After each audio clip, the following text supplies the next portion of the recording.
Gems മുട്ടായി ഇഷ്ടപ്പെടാത്തവരായിട്ട് ആരും ഇല്ലെന്ന് പറയാം. നമുക്ക് എല്ലാവർക്കും ഇഷ്ടമാണ്. വളരെ വില കുറവാണ്, 10 രൂപയ്ക്കൊക്കെ കിട്ടും. നമ്മൾ ഒറ്റയടിക്ക് ഇരുന്ന് തീർക്കും. നമ്മുടെ കുട്ടികൾക്ക് നമ്മൾ സ്നേഹത്തിന്റെ പുറത്തൊക്കെ വാങ്ങിച്ചു കൊടുക്കും. പക്ഷെ ഇത് വളരെ ഡേഞ്ചറസ് ആയിട്ടുള്ള സാധനങ്ങൾ ഇതിൻ്റെ അകത്ത് ആഡ് ചെയ്തിട്ടുണ്ട്. കാരണം ഇത് സ്ഥിരമായിട്ട് കഴിച്ചു കഴിഞ്ഞാൽ കുട്ടികളിൽ പ്രതിരോധശക്തി കുറയും, അതുപോലെ വിട്ടുവിട്ട് മാറാത്ത അസുഖങ്ങൾ ഉണ്ടാവും, അതുപോലെ അലർജി ഉണ്ടാവും, ആസ്മ ട്രിഗർ ചെയ്യാം, ഈവൻ ക്യാൻസർ വരെ ഉണ്ടാക്കാൻ കഴിവുള്ളതാണ് ഈ സാധനം. ഈ ജെംസ് എന്ന് പറയുമ്പോൾ പല കളറുകളും ഉണ്ട് അല്ലേ. അതിൻ്റെ അകത്ത് യെല്ലോ ഉണ്ട്, പിന്നെ പിങ്ക് ഉണ്ട്, വയലറ്റ് ഉണ്ട്, ബ്ലൂ ഉണ്ട് അല്ലേ. നമ്മൾ വിചാരിക്കും വെള്ള സേഫ് ആണ്. വെള്ള ഇല്ലല്ലോ, പക്ഷെ വെള്ളത്തിൽ ഈ സാധനം കുറച്ചു നേരം മുക്കി ഇട്ട് കഴിഞ്ഞാൽ അതൊരു വെള്ള കളറാണ്.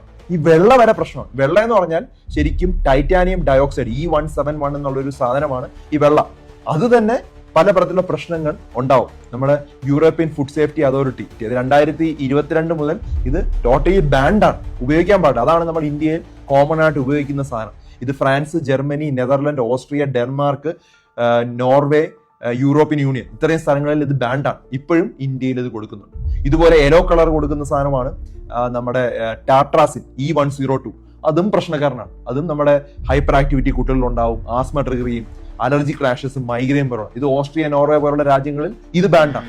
സൺസെറ്റ് യെല്ലോ E110 അതും പല രാജ്യങ്ങളിലും ബാൻഡ് ആയിട്ടുള്ളതാണ്. സ്ഥിരമായിട്ട് അലർജി ഉണ്ടാക്കുന്ന ഒരു സാധനം. നോർവേയിലും ഫിൻലാൻഡിലും ഒക്കെ ഇത് ബാൻഡാണ്. പിന്നെ ബ്ലൂ കളർ ഉണ്ടാക്കുന്ന ഒരു ബ്രില്യൻ ബ്ലൂ എന്ന സാധനമുണ്ട് E133. അതും അലർജി ട്രിഗർ ചെയ്യുന്ന ഒരു പ്രശ്നമാണ്. ആനിമൽസിൽ പഠനം നടത്തിയപ്പോൾ ക്യാൻസർ ഉണ്ടാക്കാൻ സാധ്യതയുണ്ട്. ഫ്രാൻസ്, ജർമ്മനിയും ബെൽജിയം, സ്വിറ്റ്സർലാൻഡ് പോലുള്ള രാജ്യങ്ങൾ ഇത് ബാൻഡാണ്. E132 ഒരു ഇൻഡിഗോ കളർ കിട്ടുന്നതാണ്. ഇത് വയറിനാണ് കൂടുതലും പ്രശ്നം ഉണ്ടാക്കുന്നത്. ഇത് നോർവേയിൽ ബാൻഡാണ്.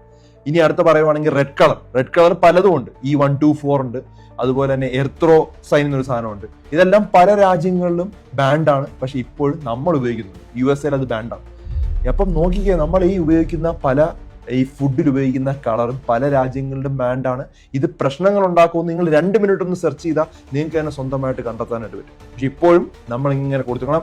ആ ഡോക്ടറിന്റെ മകൻ ഇത് കഴിക്കുന്നില്ലേ, അല്ലെ എൻ്റെ കൂട്ടുകാരന്റെ മകൻ ഇത് കഴിക്കുന്നില്ലേ എന്ന് ഞങ്ങൾ വാങ്ങിച്ചു കൊടുക്കുകയാണ്. പക്ഷെ നമ്മുടെ കുട്ടികൾക്ക് ചിലപ്പോൾ 1 വർഷം കഴിയുമ്പോഴായിരിക്കും പ്രോബ്ലം ഉണ്ടാകും. നമുക്കറിയില്ല എങ്ങനെ നമ്മുടെ കുട്ടിക്ക് അസുഖം ഉണ്ടായെന്നുള്ളത്. ഇത് കാര്യമായിട്ട് എടുക്കുക. നിങ്ങളുടെ കുട്ടികളെ നിർബന്ധമായിട്ടും കാണിച്ചു കൊടുക്കുക. കളർഫുൾ ആയിട്ടുള്ള ക്യാൻഡീസ് വല്ലപ്പോഴും ഒക്കെ കൊടുത്താൽ പിന്നെയും കുഴപ്പമില്ല. പക്ഷെ എന്നും കൊടുക്കുവാണെങ്കിൽ അത് ഡേഞ്ചറസ് ആണ്. അത് മനസ്സിലാക്കുക. ധാരാളം ആളുകളുടെ അറിവിലേക്ക് ഇത് ഷെയർ ചെയ്ത് കൊടുക്കുക.